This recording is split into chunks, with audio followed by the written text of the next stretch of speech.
Siempre decimos que el entrenamiento es un proceso pedagógico en el cual intervienen un sinnúmero de variables psicológicas, biológicas, de planificación, pedagógicas, pero si nosotros analizamos el entrenamiento deportivo desde un punto de vista exclusivamente bioquímico, que insisto, es solo una parte del entrenamiento deportivo, pero que tiene que ver con aquellas áreas en las cuales nosotros podemos trabajar con los alimentos o con la suplementación, tendríamos que plantear que el entrenamiento deportivo, cuando una persona comienza un esfuerzo físico, va a tener en su músculo determinada cantidad, en su músculo y en realidad en todos sus tejidos, determinada cantidad de sustancias al inicio que vamos a plantear como el 100% de lo que tiene al inicio del esfuerzo. Cuando una persona realiza un esfuerzo físico,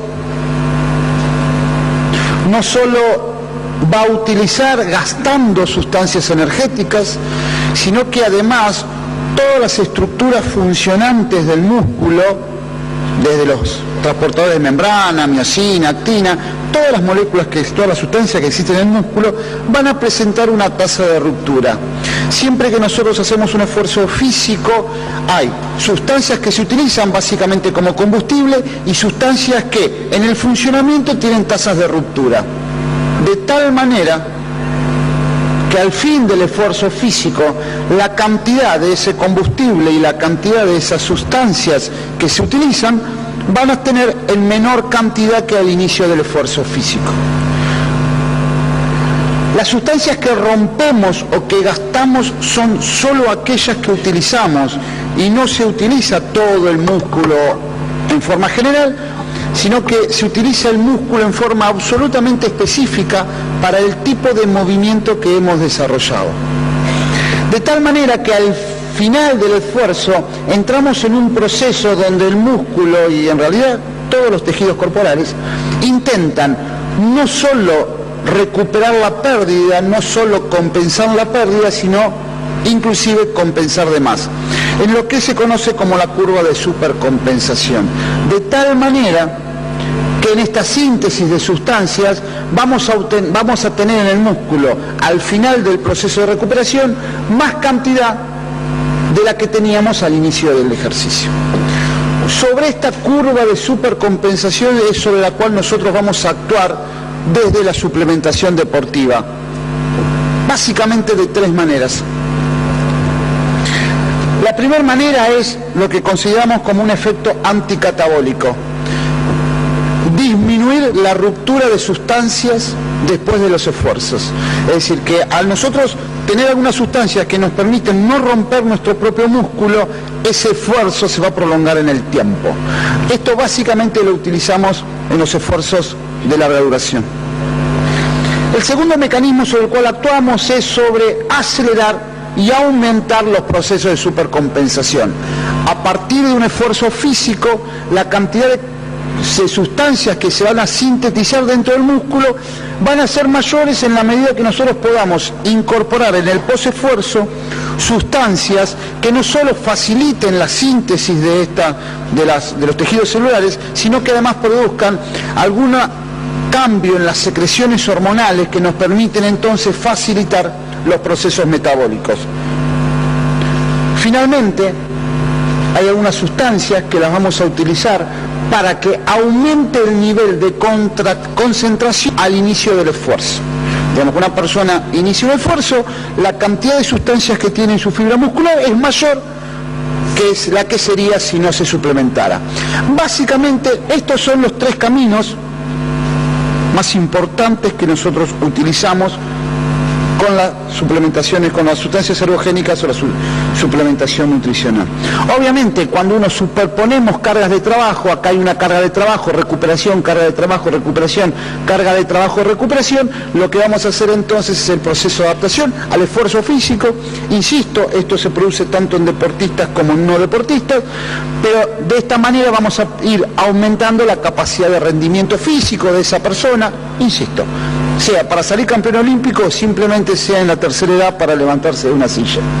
Obviamente, si las curvas de supercompensación no están ordenadas de esta manera, vamos a entrar en un proceso de fatiga crónica. De esta manera nosotros, conociendo los perfiles de las cargas de trabajo, vamos a poder intervenir para mejorar la respuesta de adaptación. Cuando doy esta charla siempre digo que me gusta que ustedes sepan a quién van a escuchar. Yo no tengo una posición objetiva a la hora de la suplementación deportiva.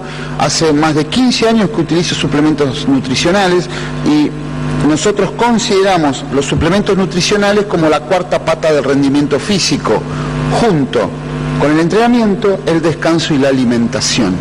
Para nosotros no existe persona que la suplementación no le pueda generar beneficios y por lo tanto, digamos, ustedes van a escuchar a alguien que realmente utiliza permanentemente las sustancias ergogénicas, tanto en deportistas, tanto en adolescentes como en personas no deportistas.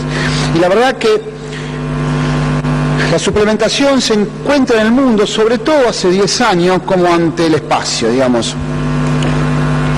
Y las ciencias médicas han, en general, discutido este tema desde dos lugares. Primero, desde el mito, desde desde el alejamiento del estudio de este tema y también en general desde el absoluto desconocimiento. Digamos, las ciencias médicas han enfrentado este tema con absoluto desconocimiento y por lo tanto realmente era bastante habitual que todos los organismos científicos mundiales estuvieran en contra de la suplementación. Esto ocurría hace 15 años.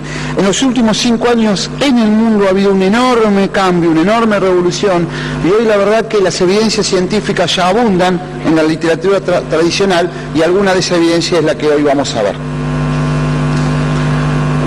Sabiendo que la realidad del esfuerzo físico de hoy, tanto en la obesidad, tanto en el desarrollo deportivo infantil, tanto en el alto rendimiento, como en el adulto mayor y la tercera edad, ha cambiado el paradigma del tipo de esfuerzo físico en forma absolutamente 180 grados.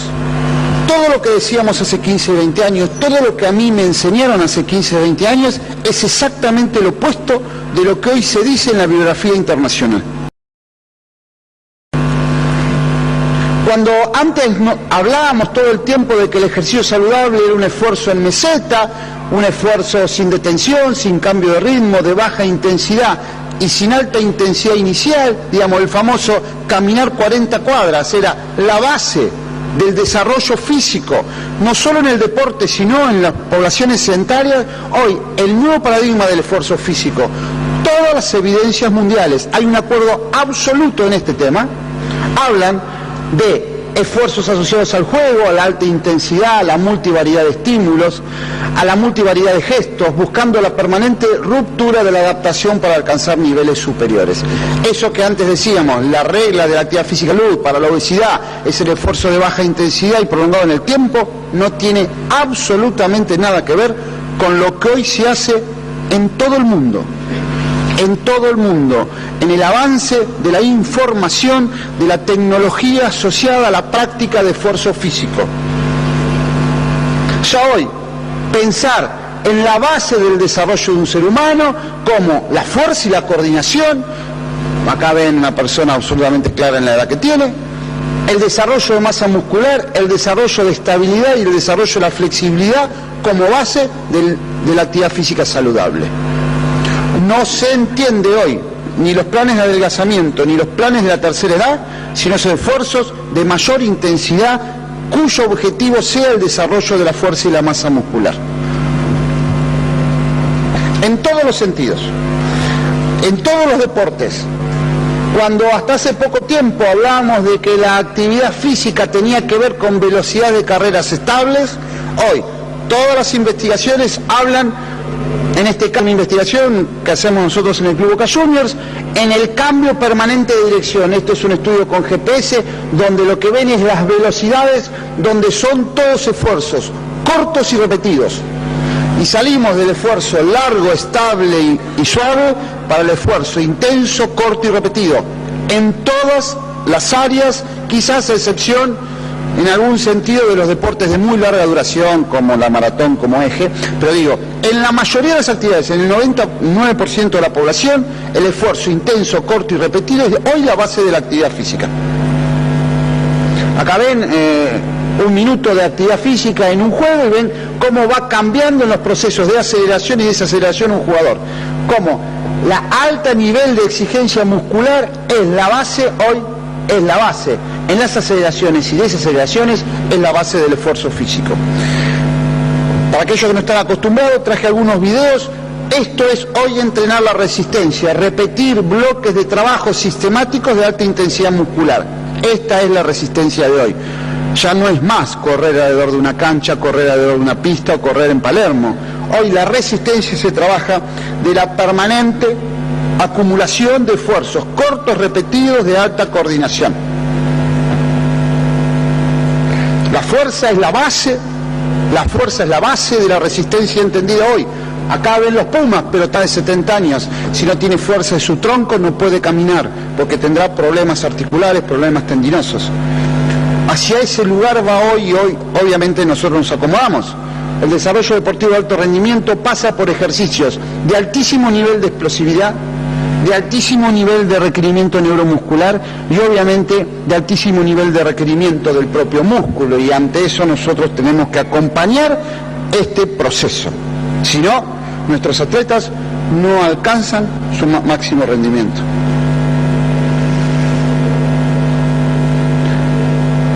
Compromiso de la fuerza, compromiso de la estabilidad, compromiso neural, esta es la clave de la historia.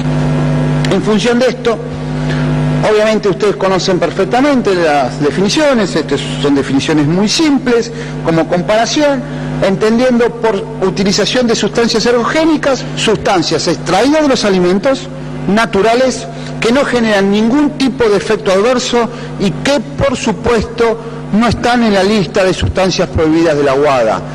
Ningún deportista que utilice suplementación corre riesgo si utiliza una suplementación seria de doping positivo. Ninguno. Si no, estamos usando cosas que no son serias. Y por supuesto que sostengan la salud e integridad de ese sujeto a mediano y largo plazo.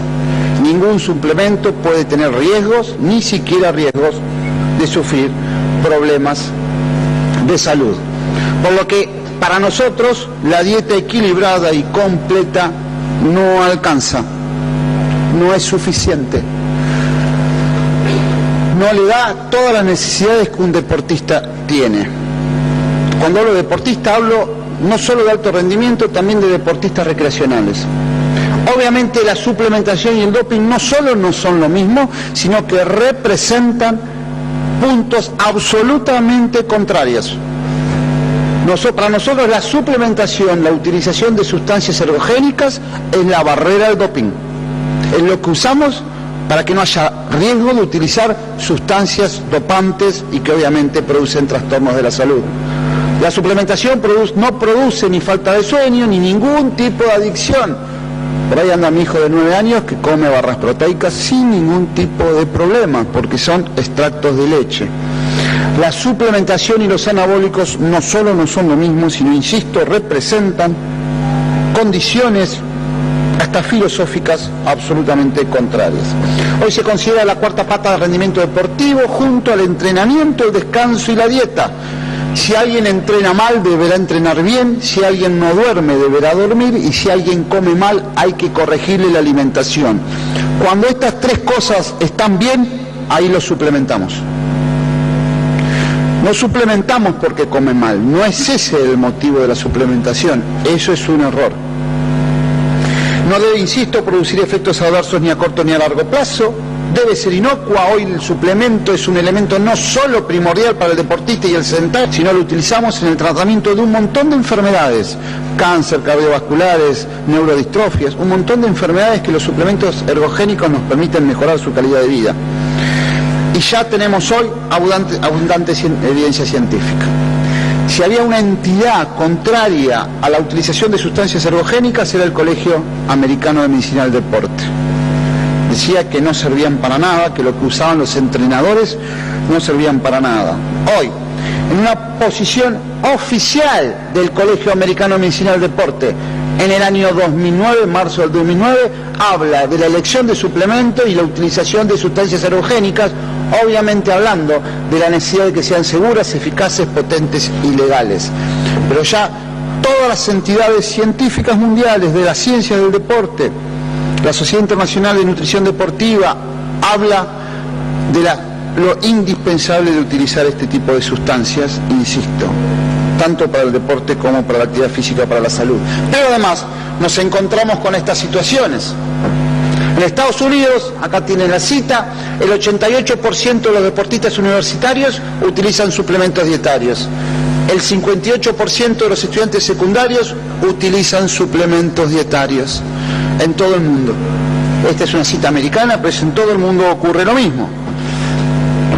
Tenemos la decisión. ¿Controlamos la utilización de suplementos dietarios aquellos que conocemos de estas cosas o lo hacen los entrenadores y los amigos y los vendedores? Esta es nuestra decisión. Hoy no podemos desconocer este tema. Podemos estar a favor, podemos no usarlo, y eso obviamente es una opinión individual. Lo que no podemos es desconocerlo, porque hoy es de uso absolutamente frecuente. Todo el mundo lo utiliza. Son enormes los porcentajes poblacionales, inclusive en el deporte de alto rendimiento. Este es un estudio que compara la declaración de utilización de suplementos, no los usos, sino la declaración de los médicos de los equipos entre el 2002 y el 2006, y hubo hasta aumento. Miren por acá, la creatina el doble, la carnitina de 3 personas que lo usaban en el 2002, 162 en el 2006, más de 1.500, más del 50% vitaminas, obviamente por ahí tienen aminoácidos, etcétera, etcétera. En la declaración, porque la realidad para los que somos médicos de fútbol sabemos que no todo se declara. Por lo tanto, el uso es casi masivo. E insisto, o nos paramos desde el lugar del acompañamiento o dejamos que el acompañamiento de estas cosas la hagan gente que no es de las ciencias médicas.